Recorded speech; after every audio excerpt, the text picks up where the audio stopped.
rawatib yang mengiringi fardu. Ada yang ba'da, ada yang qabla.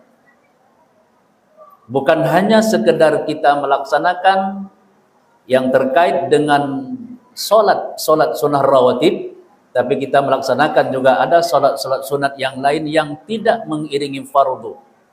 Seperti misalnya, sekarang setelah kita tausiah ini kita ada solat tarawih. Setelah tarawih kita ada solat witir. Nah, besok kita nanti ketemu lagi setelah solat subuh, ya sekitar jam 8, jam 9, jam 10 ada solat duha. Nah, ini Bapak Ibu adalah rangkaian-rangkaian amal ibadah dalam bentuk ketaatan kita kepada Allah yang itu mengandung dalam nilai fadkuruni, maka ingatlah engkau kepadaku, yaitu dalam bentuk ibadah ketaatan kita kepada Allah Subhanahu wa ta'ala. Kemudian yang kedua ada kalimat azkurkum. Aku pun akan ingat kepadamu, kata Allah. Bagaimana cara Allah ingat kepada kita? Tentu Bapak Ibu, ketika kita taat kepada Allah, Allah ingat kepada kita dengan balasan-balasan dalam bentuk pahala yang berlipat ganda. Nah, balasan Allah Bapak dan Ibu adalah bentuk daripada kasih sayang Allah Subhanahu wa ta'ala dari sebuah ketaatan itu. Serangkaian amal ibadah ketika Allah memberikan balasan, inilah bentuk daripada bukti bahwa Allah Subhanahu wa ta'ala ingat kepada kita. Ketika kita sehat taat kepada Allah, Allah pun ingat kepada kita ketika kita sakit. Jadi begitulah bukti ilah ingat kepada kita. Pertama, Allah ingat kepada kita dengan memberikan balasan pahala kepada kita. Kemudian yang kedua, dalam bentuk ketaatan kita kepada Allah, Allah ingat kepada kita, Allah merahmati kita. Allah melimpahkan rahmat kepada kita dengan rahmat yang tidak ada batasnya, bighairi hisab. Dan kemudian bentuk daripada kasih sayang ataupun balasan daripada ingat Allah kepada kita adalah ketika Allah memberikan kemaafan kepada kita terhadap kesalahan-kesalahan yang pernah kita lakukan, dan Allah mengampuni setiap dosa-dosa yang pernah terjadi dalam kehidupan kita, kecuali bukan dalam bentuk dosa-dosa syirik ataupun dosa-dosa yang besar kita lakukan. Dosa besar Bapak Ibu tentu tidak akan mungkin dengan sekedar istighfar, tapi kita dibutuhkan dalam bentuk ketaatan, dalam bentuk taubatan nasuha, taubat dan tidak akan pernah mengulangi lagi, dan taubat menyesal semenyesal-menyesalnya. Inilah dalam bentuk kalimat fadkuruni adzkurkum. Ingat Allah, Allah ingat kepada kita. Ingat Allah dalam bentuk ketaatan ibadah, dan ingat Allah kepada kita dalam bentuk balasan pahala surga yang penuh dengan kenikmatan. Bapak dan Ibu, Ramadan ini Allah hadirkan untuk itu Bapak Ibu. Allah ingin lihat bagaimana tingkat ketaatan dan kepatuhan kita. Makanya Bapak Ibu coba perhatikan, coba lihat, coba baca kembali. Ustadz-ustadz yang lain kan sudah pernah menyampaikan bagaimana ketika Rasul SAW menyampaikan dalam sebuah hadis riwayat Muslim. Nabi menyampaikan, kullu amal bani Adam, setiap amal-amal anak Adam. Jadi Bapak Ibu, setiap amal ibadah kita, setiap amal ibadah kita, solat kita, sedekah kita, baca Quran kita, haji kita, umrah kita, yang lain-lainnya, yudha'aful hasanatu. Rasul menyampaikan, maka pahalanya Allah akan lipat gandakan kebaikan itu. Berapa Allah berikan kata Nabi? Bi'ashri amthaliha, 10 kali lipat. Setiap amal ibadah 10 kali lipat. Ila sab'i mi'atin dhi'fin, bahkan sampai dengan kelipatan 700 kali lipat. 10 kebaikan Allah lipat gandakan, dan kemudian sampai dengan 700 kali lipat. Itu setiap amal ibadah, kata Nabi. Kan berarti ada dalam bentuk jumlah yang bisa disampaikan oleh Nabi dan bisa dipahami oleh umat. Jumlahnya jelas 10 sampai dengan 700. Wa qala Allah Ta'ala illa sawma. Allah berfirman kecuali puasa. Nah, ini yang hebatnya Bapak Ibu. Amal ibadah yang lain jelas berapa jumlahnya, 10 kebaikan sampai dengan 700. Illa saum, kecuali puasa. Fa innahu li ajrabi.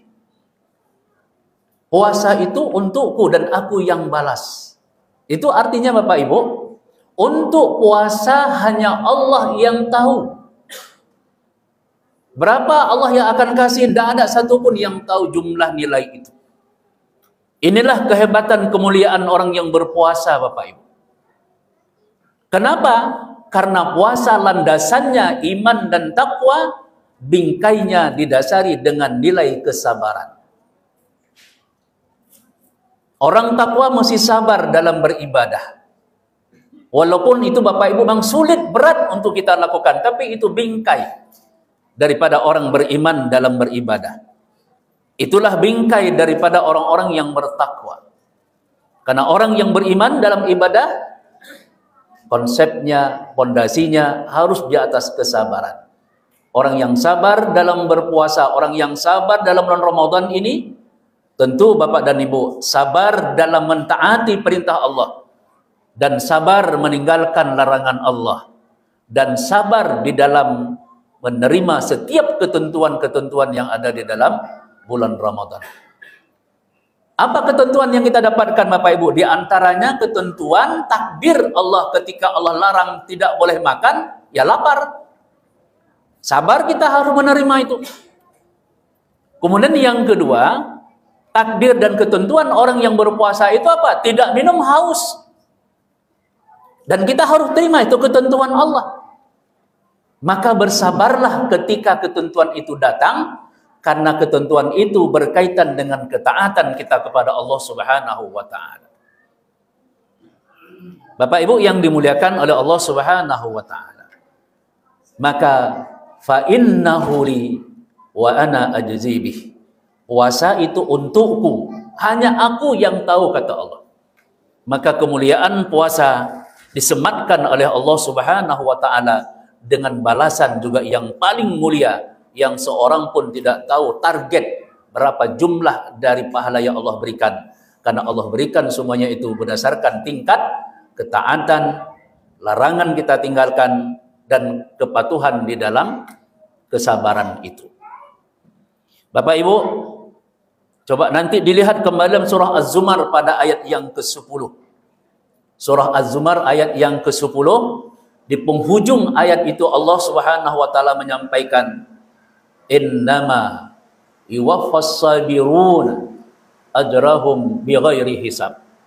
Sesungguhnya hanya orang-orang yang bersabarlah yang Allah berikan pahala itu bighairi hisab, tanpa ada batasannya. Ingat Bapak Ibu, hanya orang-orang yang sabarlah dalam hidup ini. Hidup sabar dalam mentaati Allah, hidup sabar dalam meninggalkan larangan Allah, hidup sabar dalam menerima setiap ketentuan yang Allah berikan. Apakah ketentuan itu baik untuk kita atau buruk menurut kita, tapi dalam pandangan Allah itu adalah kebaikan bagi kita semuanya. Allah sebutkan ajrahum bighairi hisab. Allah akan berikan pahala untuk kalian tanpa ada batasannya. Bapak Ibu, mari kita kondisikan, mari kita jadikan Ramadan kita hari ini. Tentu menjadi harapan kita menjadi Ramadan yang lebih baik, lebih berkualitas amal ibadah kita. Tentu Ramadan yang lebih baik, yang berkualitas, siap meninggalkan hal-hal yang sia-sia. Mari jaga mata kita untuk tidak melihat hal yang tidak ada manfaat. Mari jaga telinga kita untuk tidak mendengarkan hal-hal yang sia-sia. Mari jaga lidah lisan kita dari hal-hal yang azur. Azur ini bermakna meninggalkan perkataan sia-sia, perkataan bohong, perkataan dusta, tidak menghibah, tidak mencaci, tidak berkhianat, dan tidak merendahkan kata-kata prinsip kehidupan orang lain. Azur adalah merupakan salah satu nilai dalam bulan Ramadan yang harus kita upayakan dan kita jaga agar tidak merusak ibadah puasa, tidak merusak amal ibadah puasa, dan tidak menghilangkan pahala puasa itu sendiri. Rasul sallallahu alaihi wasallam sudah mengingatkan kepada kita, orang yang berpuasa itu akan mendapatkan dua kebahagiaan. Dua kebahagiaan Bapak Ibu orang yang berpuasa, kata Nabi. Pertama, kebahagiaan, ketenangan, kepuasan ketika engkau berbuka. Berbuka ada dua, berbuka ketika kita berbuka puasa seperti tadi, dan kemudian berbuka makna yang kedua adalah berbuka ketika kita berhari raya Idul Fitri. Berarti kita tidak makan dan tidak minum lagi. Sama seperti hari ini udah buka puasa, berarti kita boleh makan, boleh minum. Ini kebahagiaan yang sudah kita peroleh. Dan kemudian yang kedua kebahagiaan itu adalah ketika kita berbuka sudah berhari raya Idul Fitri. Nah, kemudian kebahagiaan yang kedua adalah bagi orang yang berpuasa ketika bertemu dan melihat wajah Allah Subhanahu wa taala. Inilah Bapak dan Ibu, harapan-harapan yang sudah Allah dan Rasul tawarkan kepada kita. Semoga kita mampu mengambil manfaat, nilai apa yang sudah Allah berikan kepada kita. Dan semoga Allah memberikan apa yang menjadi harapan kepada kita, agar kita menjadi orang yang la'allakum tattaqun.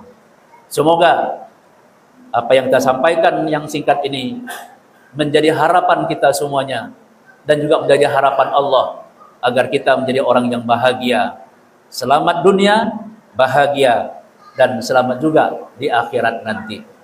Barakallahu li wa lakum fa'tabiru ya ulil absar la'allakum turhamun. Subhanakallahumma bihamdika asyhadu an la ilaha illa anta astaghfiruka wa atubu ilaik. Walhamdulillahi rabbil alamin. Assalamualaikum warahmatullahi wabarakatuh.